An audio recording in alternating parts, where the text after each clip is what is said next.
The term modern or modernity is something that we're going to have to understand in this class if we're going to be able to understand contemporary British literature.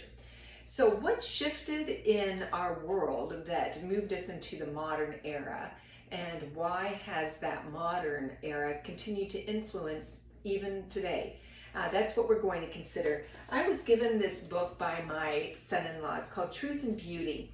And inside this book, there's a whole chapter on the modern world inside of literature and the different authors that were there. And this is what started getting me excited about teaching this class.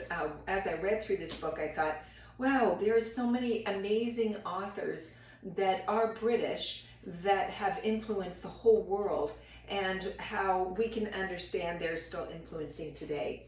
But in this week one, we're going to consider two particular authors that I have here in my hands.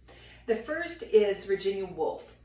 She introduced a concept called stream of consciousness. It's writing your thoughts. It means they're disjointed. Our thoughts are often distracted or disjointed, and writing in such a way that we hear into the minds of the individual. It was a very modern way of writing, and Virginia Woolf introduced that.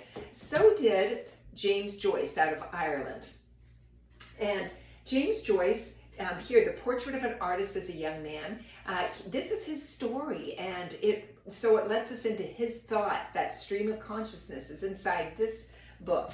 But we also have Dubliners, which I love. It's a collection of short stories set in Dublin, Ireland, and we get a chance to be able to see what was happening inside of the minds of the characters who lived in Dublin. Well, this week you are going to also have an opportunity to consider someone who's called T.S. Eliot, and next week we're going to be looking at one of his pieces and getting a chance to be able to examine that. So my hope is that you really consider what the role of modern literature has even on us today as you listen to the videos. The other thing I want you to think about is, why Britain?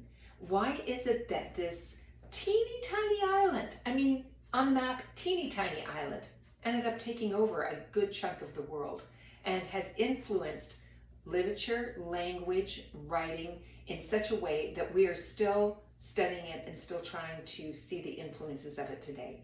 So please enjoy this first week together, and I look forward to seeing your thoughts on the discussion board.